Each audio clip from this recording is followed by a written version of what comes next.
del Padre, del Hijo y del Espíritu Santo. Amén. Que semanas vamos a empezar nuestro curso de Historia Sagrada. Historia Sagrada es resumen de la historia de todo lo que está en la Sagrada Escritura, resumen de la Biblia. Y San Juan Bosco, que fue un pedagogo, un educador de primera, leyó a fondo la Biblia, las explicaciones que dejaron los santos, los papas, y después sacó el jugo en forma de un resumen, de una síntesis. La Sagrada Escritura, la historia sagrada, dice Don Bosco, la palabra Sagrada Biblia o Sagrada Escritura quiere decir libro por excelencia, que se usa para indicar todos aquellos libros cuyos autores la Iglesia Católica reconoce haber sido inspirados por Dios mismo. Entonces, en la página 4 de este libro de Don Bosco, Historia Sagrada, dice, la Biblia, ¿qué es concretamente? Es el libro por excelencia. De hecho, la palabra Biblia viene del griego, significa los libros, es un plural neutro. Después se pasó el latín en forma de femenino, y en nuestros idiomas la Biblia es femenino. Entonces, la Biblia, la Sagrada Biblia, ¿qué es concretamente? Es el libro por excelencia. Si una biblioteca se usa para indicar todos aquellos libros cuyos autores la Iglesia Católica reconoce por haber sido inspirados por Dios. Es el Dios inspiró la mente del santo profeta que escribió, y por esta razón no hay error en lo que dice.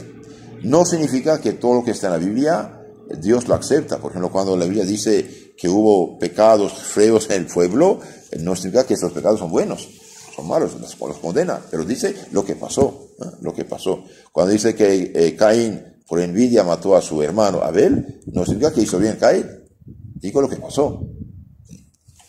Ahora, toda la Biblia en su conjunto es los libros inspirados por Dios. Ahora, ¿qué es la historia sagrada? ¿Qué es la historia sagrada? Bien, la historia sagrada se encierra en la Biblia, y comprende la narración de lo que acaeció, de lo que pasó en tiempos de los patriarcas, Abraham y Jacob, bajo los caudillos, los jueces, los reyes y demás jefes principales del pueblo hebreo, desde la creación del mundo hasta la fundación de la Iglesia de Jesucristo. La Sagrada Biblia se llama Antiguo Testamento y Nuevo Testamento, es decir, Antigua y Nueva Ley. El Antiguo Testamento encierra la narración de los hechos que tuvieron lugar antes de la venida de Cristo, los escritos de los profetas. Y el Nuevo Testamento encierra el Evangelio, los hechos de los apóstoles y los demás escritos de los apóstoles. Bien, entonces, la Biblia, si es para Dios, se divide en dos, Nuevo y Antiguo. Antiguo Testamento, todo lo que pasó antes de Cristo. Nuevo Testamento es el mensaje de Dios hecho hombre, de Dios encarnado. Y la historia sagrada, ¿qué concretamente qué es? Es el resumen de los hechos que tuvieron lugar durante el tiempo de los patriarcas, dije Abraham y Jacob, los jueces, Moisés, y después los reyes y demás jefes del pueblo hebreo hasta la venida de nuestro Señor Jesucristo. Y también el Nuevo Testamento está resumido en este libro de Don Bosco. Página 5, los sagrados escritores. ¿Qué dice Don Bosco aquí? La historia sagrada ha sido escrita por los profetas, por los apóstoles y por otros varones esclarecidos que, iluminados, asistidos de una manera especial por el Espíritu Santo, escribieron sin el menor peligro de errar, ni malicia, ni por flaqueza humana. Están asistidos por el Espíritu Santo de Dios, entonces dicen la verdad. Dicen la verdad. Los profetas, ¿qué son?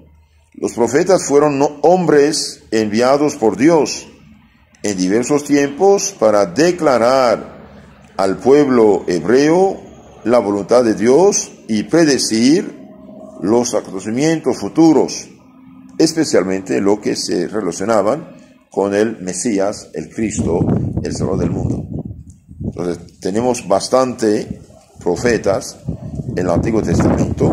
¿Por qué? Porque el pueblo hebreo estaba destinado a preparar la venida del Hijo de Dios en este mundo. Ahora, ¿cómo sabemos que los escritores sagrados dicen la verdad? ¿Cómo sabemos? Porque hubo también falsos. Hubo falsos, gente que se presenta como si fuera profeta, no lo es. Entonces, poseemos 5 razones especiales para demostrar que los escritores sagrados han dicho la verdad. Entonces hay 5 razones principales de que ese libro sí es verdadero y no hay mentira. 1. Narran hechos acontecidos casi en su totalidad en sus tiempos, confirmados por monumentos ciertos que conocían muy bien.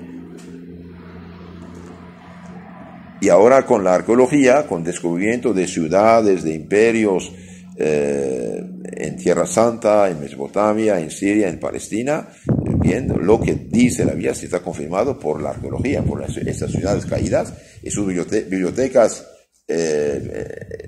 descubiertas.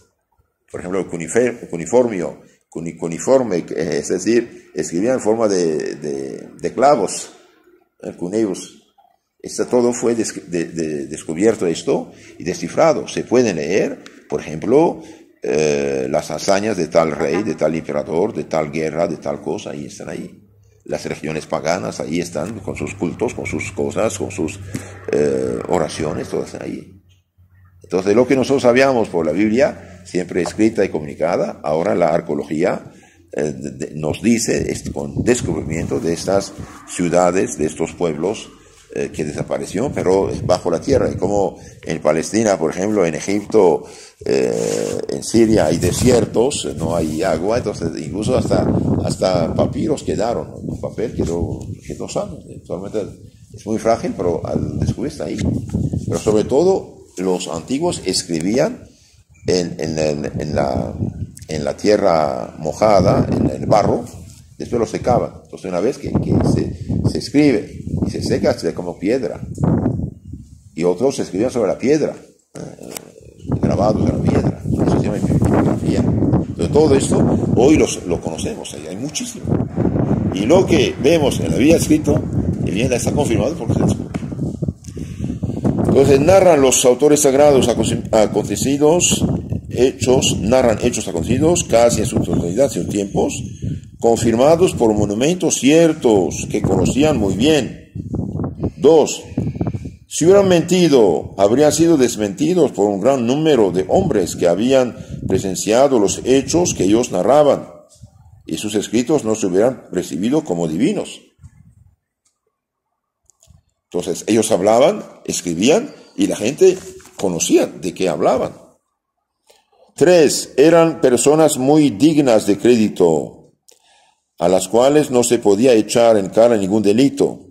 Antes bien, todas las páginas de sus escritos ponen en evidencia su buena fe y su piedad. Son gente ejemplar.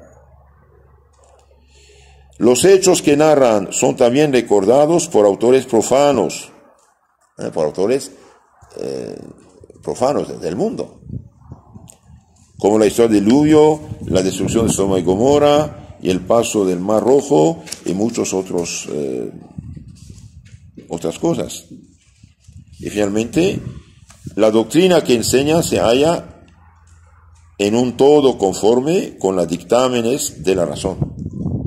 Lo que dicen se concuerda también con la lógica humana. También estos hombres, por ser escogidos por Dios, tuvieron la asistencia divina. Se prueba que los escritores de la Escritura Sagrada han sido divinamente inspirados al escribirla. 1. por los milagros con que demostraron haber sido escogidos por Dios como instrumentos vivos de su palabra. Solamente Dios puede obrar milagros. Luego, cuando una cosa se haya confirmada con milagros, tenemos completa seguridad de la intervención divina, esto es, de una autoridad infalible. Entonces, cuando un profeta verdadero habla, Dios lo asiste y hace cosas que ningún hombre puede hacer. Por ejemplo, resucitar a un muerto. Puede decir, fulano, levántate, no se levantará. No es así, hace falta. Así, entonces, hicieron milagros. Milagros estupendos. ¿Y quién puede hacer el milagro? Pues solo Dios. ¿Por qué? Porque el milagro es, en general, en lo normal, es suspensión de las leyes naturales.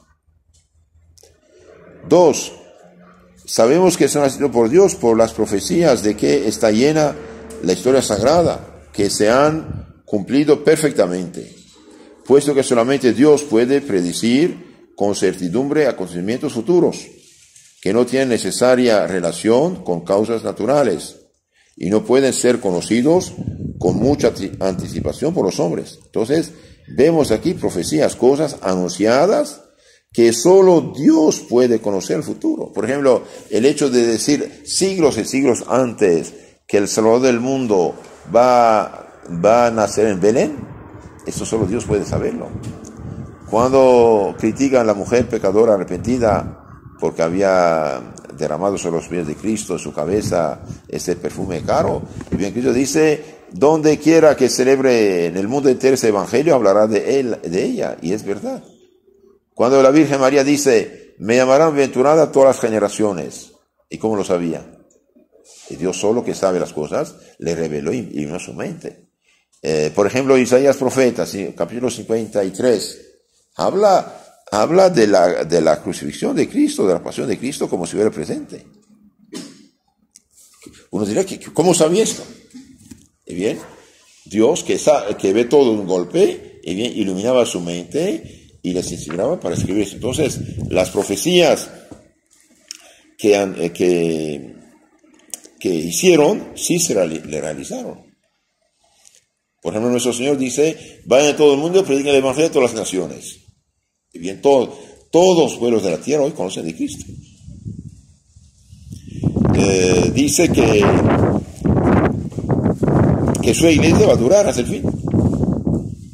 2000 años después, la iglesia sigue. Hubo problemas, dificultades, crisis, ¿qué? Ninguna religión existió durante tanto tiempo perseguida, rechazada, con tantos obstáculos. Y bien, si hubiera cualquier religión hoy que existe hubiera padecido persecuciones como padeció la Iglesia Católica durante unos 300 años primitivos, nunca hubiera existido.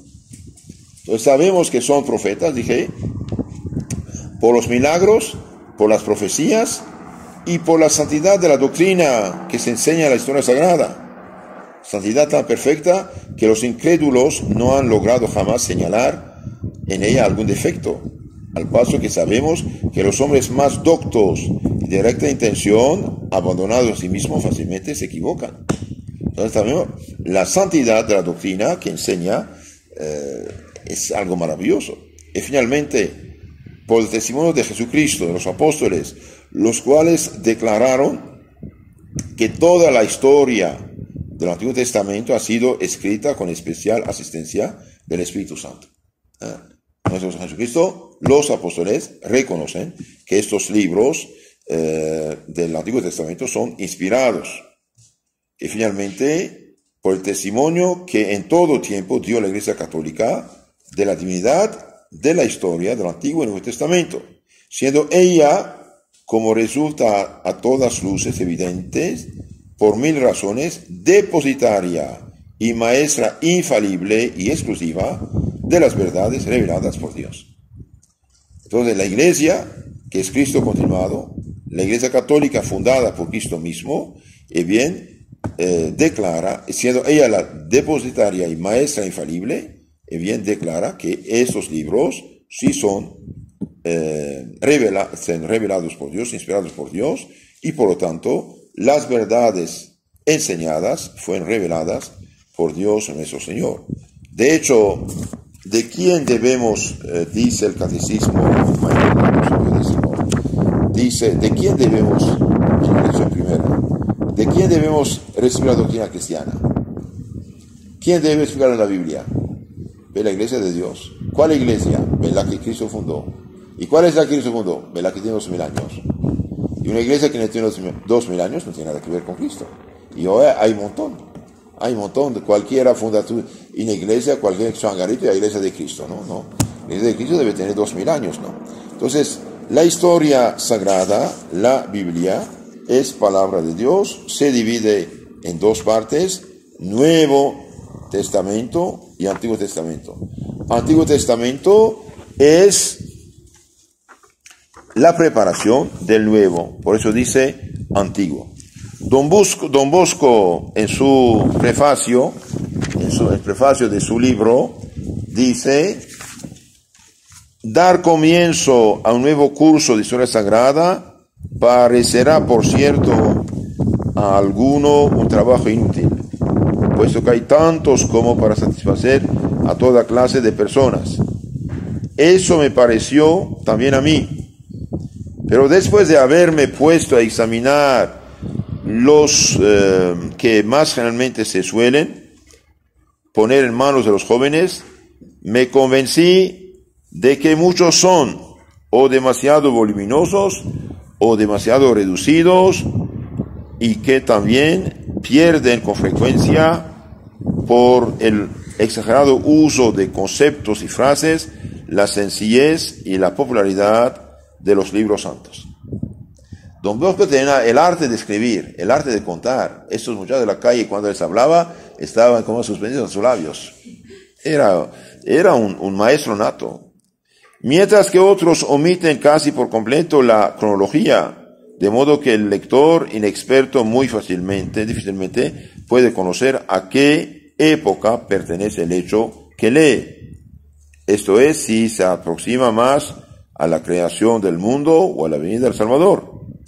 Sean además algunas expresiones que pueden, en mi concepto, despertar sentimientos menos puros en las inconscientes y tiernas mentes de los niños. Entonces, Don Bosco, pedagogo, educador de primera, bien dice: veo que no tenemos un libro realmente apropiado. Movido por esas razones, me propuse a componer un curso de historia sagrada que encerrase lo que se halla de más importante en los libros sagrados. En la historia sagrada encierra lo que hay más importante en la Biblia, y pudiese presentarse a cualquier joven sin peligro que despertara en su mente ideas inoportunas. Con el objeto de conseguir mi propósito, narré a cierto número de jóvenes de diferente edad, uno a otro, de los hechos principales de la Sagrada Biblia, notando atentamente qué impresión les hacía mi narración y qué efecto producía luego en ellos. Esto me sirvió de norma para descartar a algunos, indicar brevemente otros y adornar a otros, muchos con más menudas circunstancias. Tuve también a la vista muchos compendios de historia sagrada, y entresaqué de cada uno de ellos lo que me parecía más conveniente. Entonces Don Bosco dice: yo antes de escribir este libro, leí todo lo que había. Leí, claro, la Biblia, sus explicaciones, otros resúmenes de la Biblia, pero sobre todo yo conté a los muchachos estas historias. Y miraba cuál era su acción, si recibían o no, si entendían o no, y después lo puse por escrito, etcétera. Eso lo dice Don Bosco. Tocante a la cronología, seguí en todo al padre Calmet, si se exceptúan pocas variaciones que algunos críticos modernos han juzgado necesarios. En cada una de estas páginas, mi propósito fue siempre el iluminar la mente para mejorar el corazón y popularizar en lo posible la ciencia de la Sagrada Biblia. Entonces, Don Bosco dice: tengo aquí dos fines, dos metas. Una, iluminar la mente. También impulsar la virtud. porque la mente iluminada es como tener luz para caminar. Y popularizar la ciencia de la Biblia, es decir, hacer conocer los hechos, acontecimientos principales de la historia de la salvación entre el pueblo. Divido la historia en épocas y estas en capítulos que se subdividen a su vez en párrafos que indican la materia de cada capítulo. La experiencia me ha hecho conocer que es este el medio más fácil para que un joven pueda comprender y recordar los hechos. El estudio de la historia sagrada muestra su excelencia de por sí y no necesita que se recomiende porque es esta la más antigua de todas las historias, la más cierta, pues porque es Dios su autor, la más digna de aprecio, porque encierra la divina voluntad manifestada a los hombres, la más útil, porque prueba hace palpables las verdades de nuestra Santa Religión Católica. No habiendo pues estudio más importante que este, ninguno debe ser más apreciado por el que ame de veras religión. Entonces dice, alguien que ama de veras religión debe apreciar muchísimo y debe dar prioridad al estudio de la religión, sea en el catecismo, sea en la historia sagrada, que es el resumen de la Biblia. Si mi trabajo valga lo que valiere, será de algún provecho, bendito sea Dios, en cuyo honor únicamente lo emprende. Entonces, Don Bosco quiere hacer conocer la historia de la salvación, el resumen de la Biblia, sin entrar en detalles peligrosos. ¿Por qué? Y porque la Biblia, a pesar de ser palabra de Dios, como dije, cuenta historia humana, hechos humanos, cosas que pasaron y que no son para nada hermosas. Entonces aquí te da, ¿qué? Te da el jugo, deja la cáscara y todo lo venenoso de lado. Esto es la introducción de San Juan Bosco.